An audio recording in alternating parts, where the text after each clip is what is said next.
Hello everyone and welcome to another video with ovesen.net. Today I got myself a goodie bag. At least it's something goodie for me, something I have been wanting for a long time, so I'm really excited.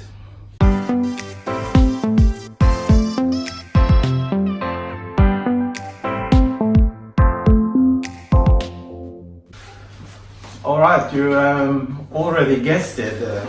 It says Commodore computer, so it's a Commodore machine, and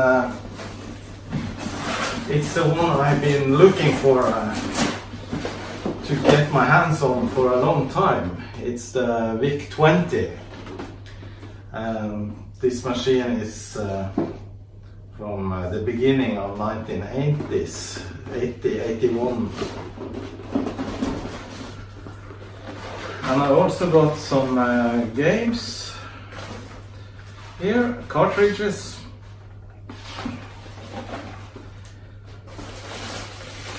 And I got myself a broken Commodore joystick. And also some computer magazines, old retro stuff. So yeah, this is very exciting. I'm really looking forward to opening this machine. The VIC-20 was announced in 1980 by Commodore, first as the VIC 1001, and then in 1981 as the VIC-20. This 8-bit computer had 4 kilobytes of RAM and 20 kilobytes of ROM. The RAM was upgradable to 32 kilobytes. The VIC-20 had a MOS 6502 CPU running at 1 MHz. This was essentially the same CPU as the Commodore 64 6510 CPU. The operating system was Commodore VIC 2.0, which was based on the Microsoft BASIC. This was essentially the same BASIC as the Commodore PET had, and it's also known as the PET BASIC.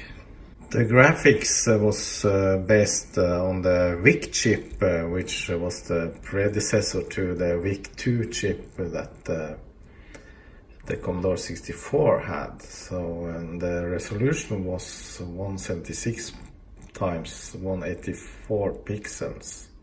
The graphics output was composite video, and the VIC-20 did not have a dedicated RF modulator. However, this could be purchased separately. Alright, let's take a look. The box is in okay condition, a little bit teared here and there, but otherwise okay.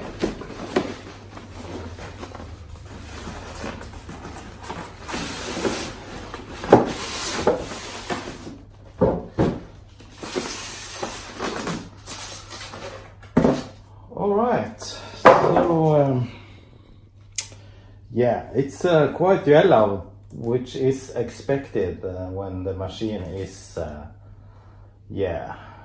almost 40 years. So but otherwise it looks to be in order here. And this is the Commodore original RF modulator or TV modulator. The VIC-20 did not have a TV output, so you need to feed a signal through a modulator. I bought this machine from a colleague, which I accidentally mentioned in the lunchtime that I collected 8-bit computers, and he told me he had this VIC-20, so I gave him an offer, and now it's mine. I didn't get the power supply with the computer, but I have this one here, which is for the Commodore 64, but it fits the VIC-20.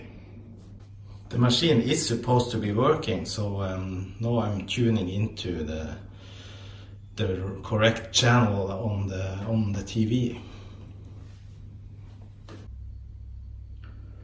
All right, yeah, it actually works. Fantastic. CBM Basic V2 3583 bytes free.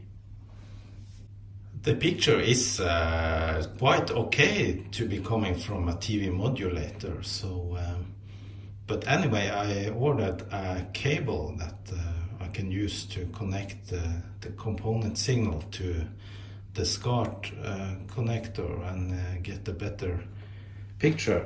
But let me try and write a small program here.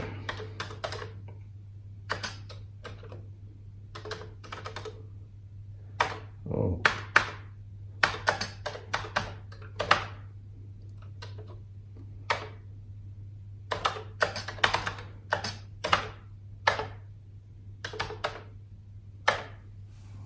Okay.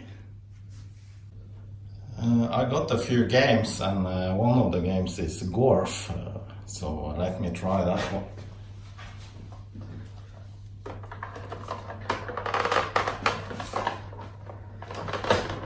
Oh.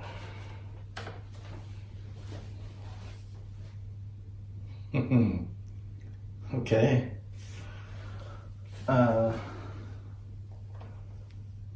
Oh, sorry.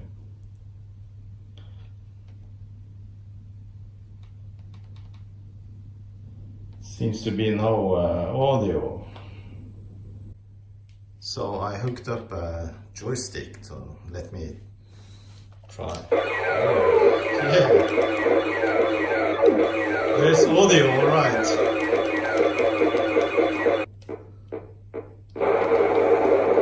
Oh man! Okay. The machine works. I'm really excited. This machine is so old.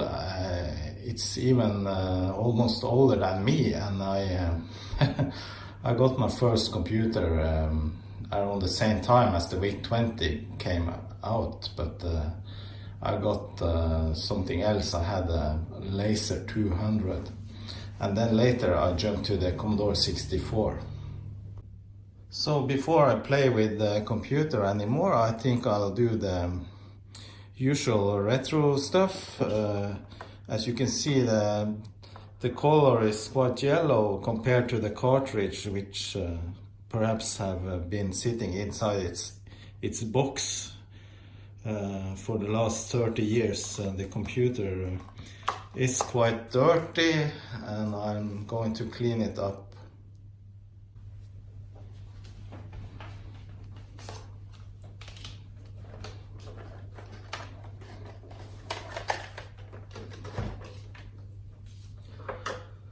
So I start by opening the machine.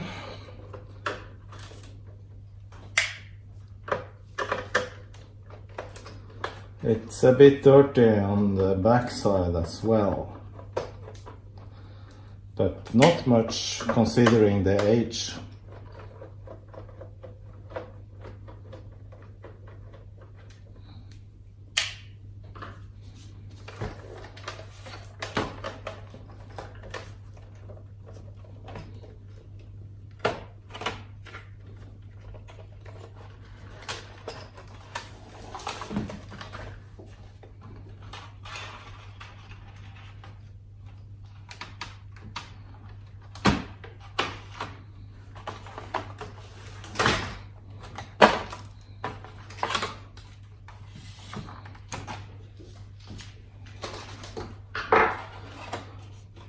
Okay, the inside looks pretty good actually.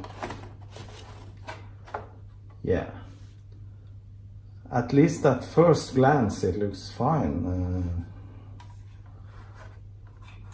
Not very dusty or dirty. So let me just continue and remove the circuit board from the machine.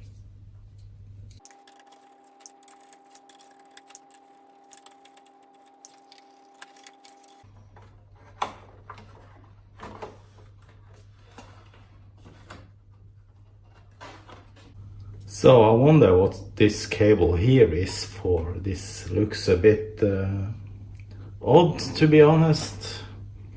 Maybe it's some sort of repair that's been done. I don't know. So next time, removing the keyboard from the case.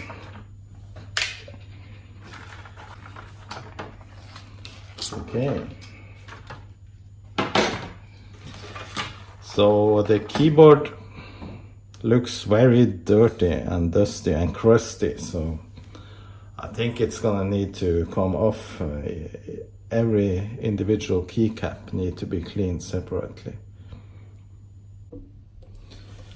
Now it's time for some cleaning, and I use just some kitchen cleaner, which is good for loosening up fat and dirt.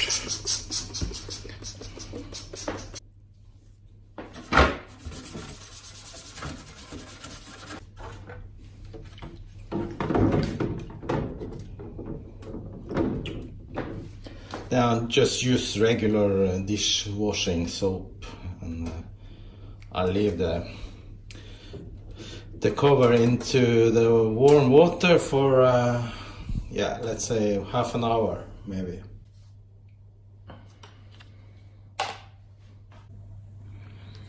Okay, that was a boring job, and it revealed some old stuff, almost 40 years old dust, and I'm really allergic to dust, and yeah, 37-year-old dust, it's even worse.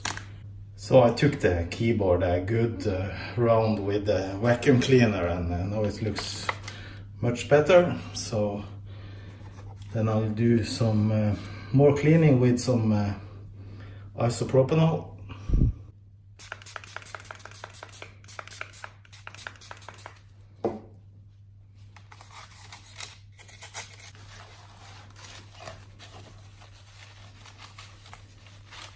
Alright, that looks fantastic.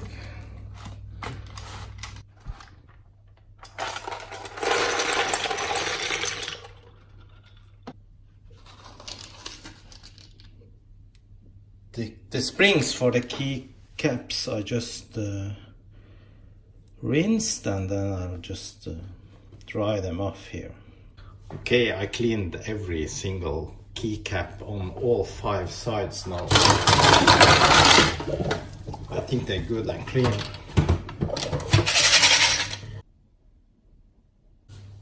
Now let me inspect the motherboard. As I said before, it looks quite nice. I'm just gonna remove some dust.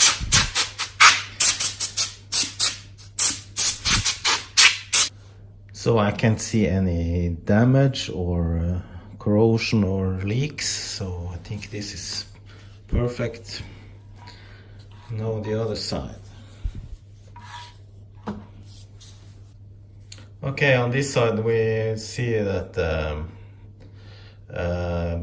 circuit board was produced in 1982, and it's revision D.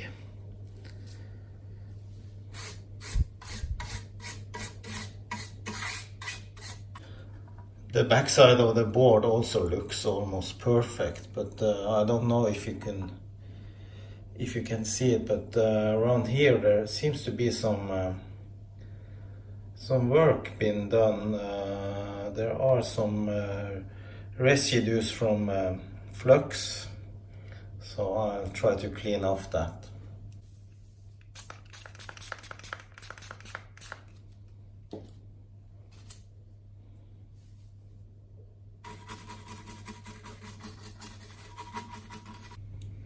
And the cartridge port has some crust I need to remove.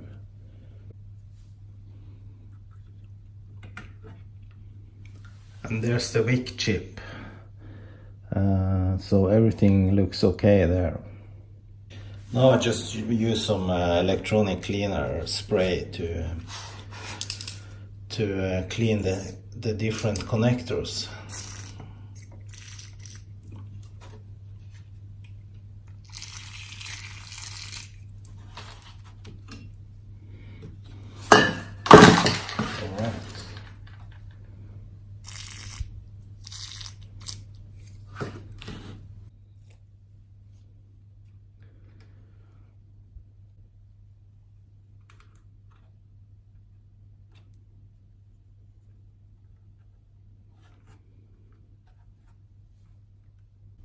Okay, so while I've been doing that, the case has been drying after cleaning and it looks quite clean now. My plan now is to retrobright it. But before I do that, I'll remove the name, the Commodore label here. It's almost loose, so I don't want to put that through the retrobrighting process.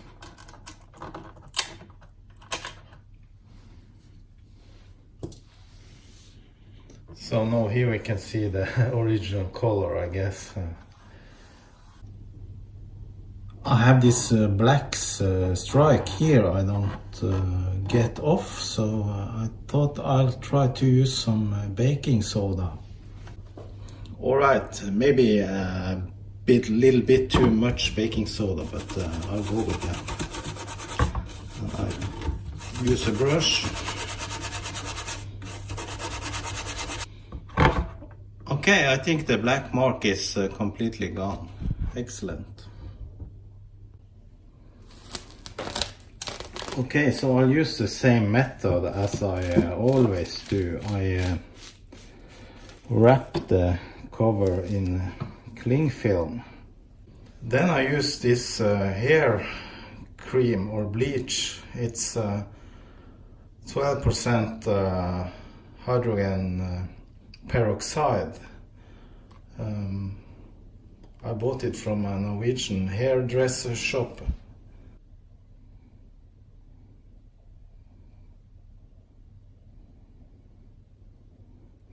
This one is a little bit thinner than the creams I've used before.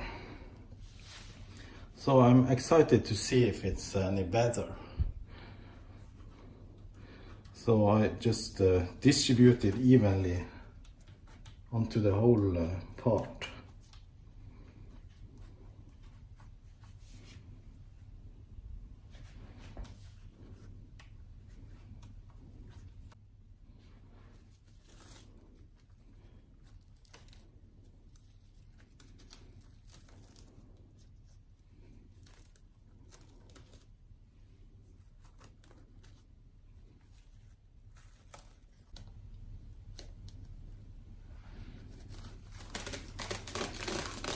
Then I wrap the whole case.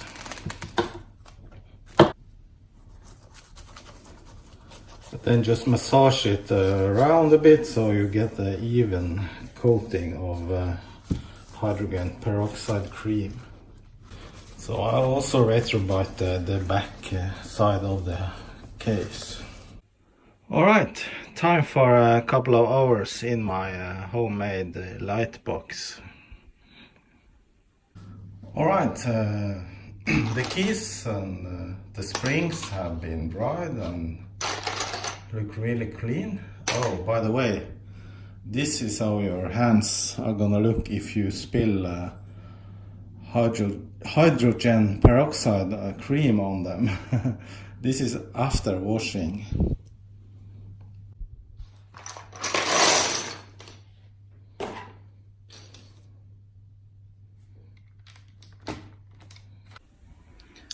Just checking after a couple of hours and things looks okay. I think I'll keep it inside the box 1 hour more at least. Okay, I'm finished with the retrobrighting of the case and this looks much better. Still a few yellow lines here, but I'm very pleased with it compared to the field here, which is the original color. Okay, it's time for assembling.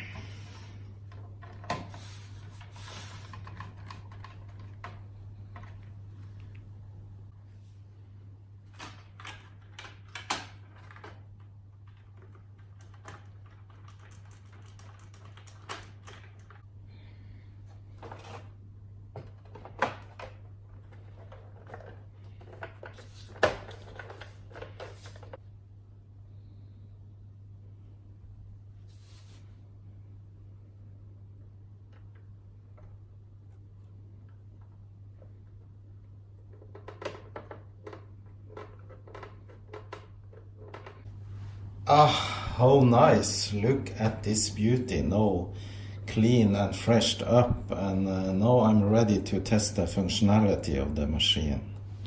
Let's see if it still works.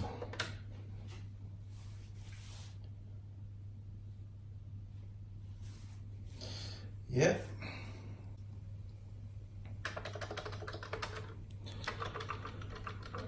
The picture quality is so and so on with the TV modulator. I already got the cable I ordered from eBay, so this should give me a better picture.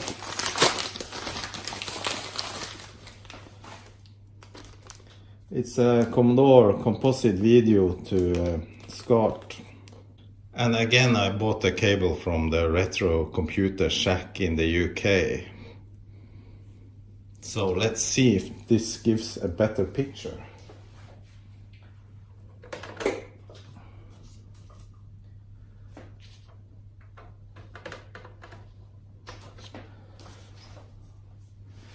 So now I switch to SCART.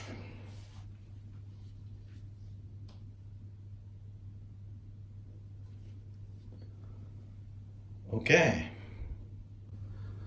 so it's definitely a little bit clearer picture, and it's also the correct ratio on the picture as well.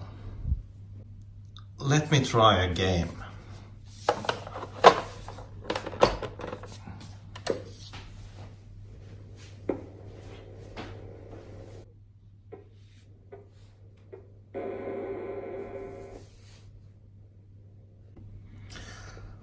There seemed to be an issue with, I don't know, when I run a game from the cartridges, the image seems to be offset to the left and up. Yeah, it's the same problem with this Alien game. The picture is kind of to the up and left edges.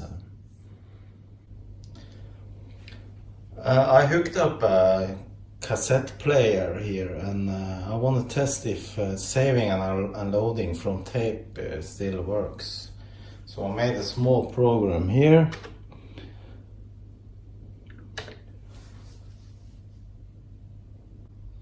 So now I'm going to save this program to tape.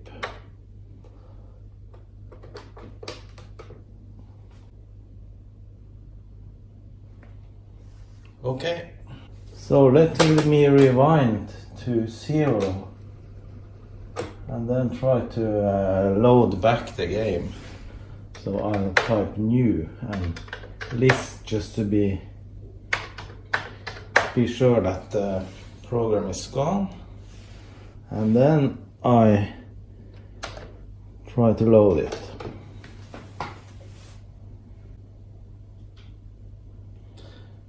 Yeah, it found program 1. Alright. So that works fine. Excellent.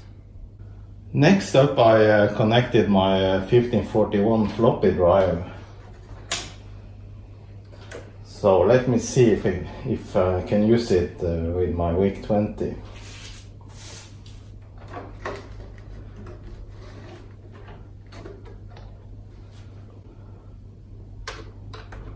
First I try to load the directory from this floppy disk.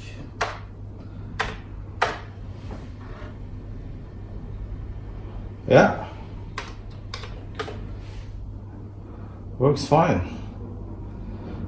This floppy is for Commodore 64, so I guess I can't use it on this machine. But let me see what happens if I try to load a program made for the Commodore 64.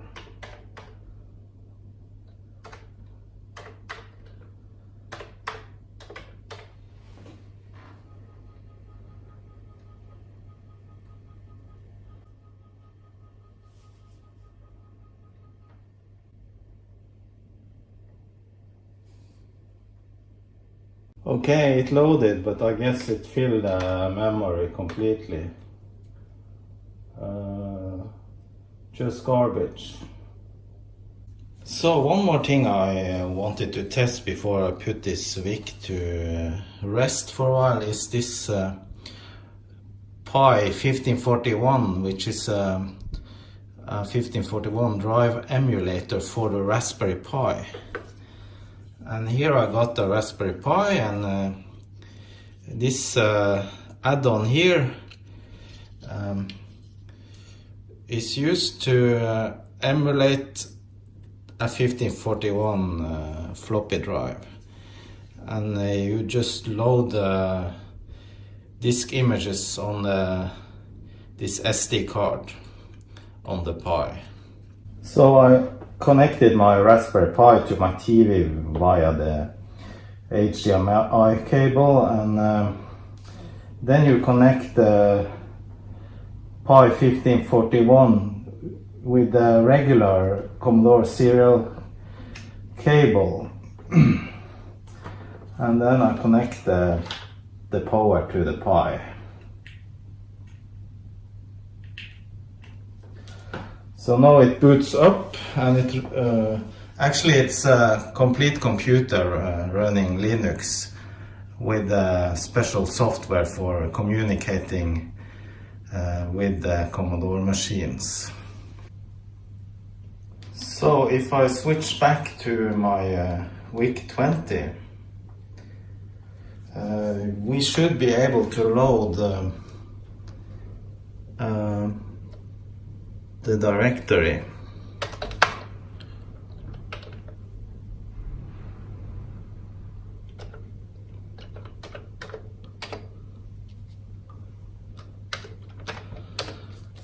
Okay, so the VIC-20 loaded the directory from the Pi 1541, and the content is the file browser for the different machines. So let me load the file browser for VIC-20.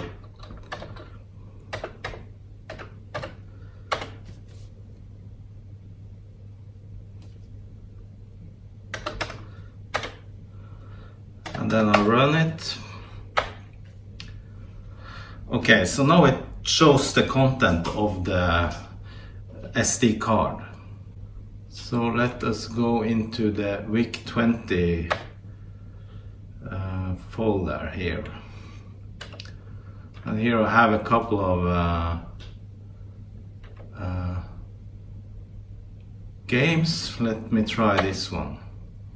So now it goes back into basic, and you load the directory on the selected disk.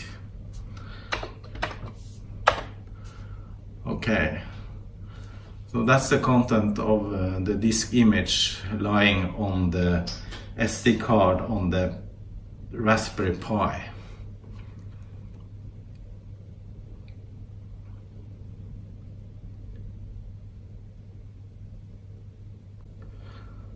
So now I switched with the buttons on the Pi 1541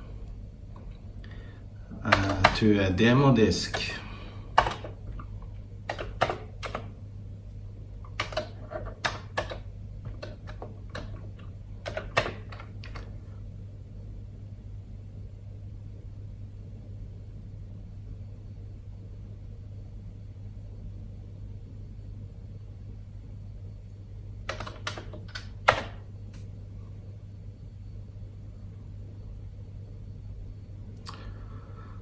Okay, so that's a lot of demos.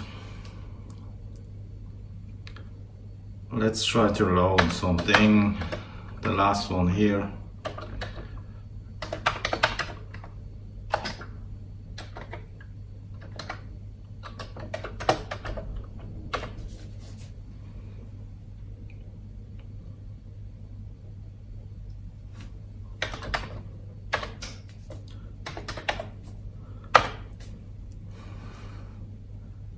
Okay, fancy color test program. Yeah, nothing much to do.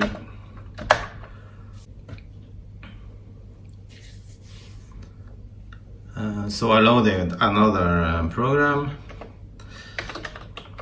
some raster bar demo.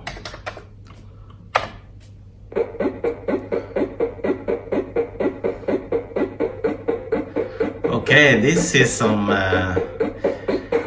8-bit feeling coming up.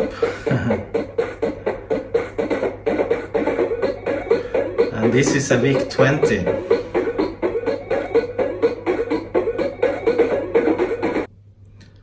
Okay, so I read a little bit now, and I realized that the PRG files are basic programs that you can select in the Pi 1541 file browser. So let me select this one, Dam Buster, and now it will load automatically and run. Okay. Destroy the dam by pressing the spacebar, but watch out for the anti-aircraft. Press return to begin.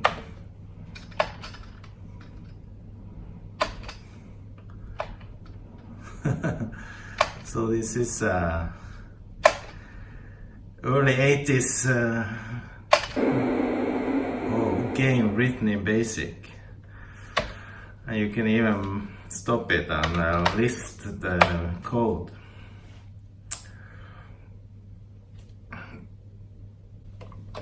Okay, one more game, Flipper.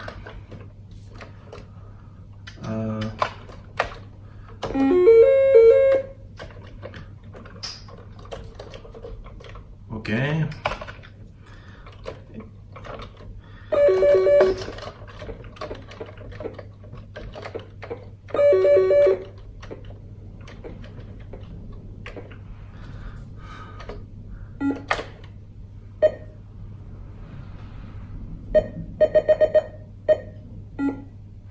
Oh, this was not so bad. I think this was well written to be in BASIC. Okay, this was fun. I had a great time restoring and testing this VIC 20. Fantastic machine, and everything seems to work just fine, except for the cartridge games that are not loaded properly and not, I mean, they are loaded, but they're a bit off screen, so I don't know what that is, but I'll check into that later. So there's just one more thing I have to do. I got this fantastic bag for the VIC 20, but it's kind of dirty, and I thought I'll try to clean it up. And okay, so I use this stuff here, which is meant for cleaning outdoor sunshade or caravan tents, things like that. So I just leave it to work for a couple of minutes, as it says on the instructions.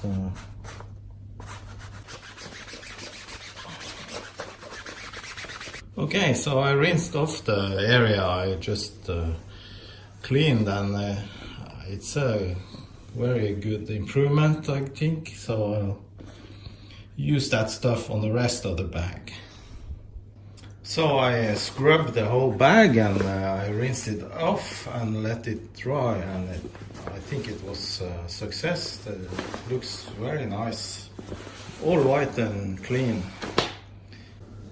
Okay, so now my VIC 20 is ready for a little rest until next time I want to play with it. And with that I say thank you for watching. Hope you enjoy this video, and I hope you will subscribe to my channel. So I say again thank you, and see you in my next video. Bye bye.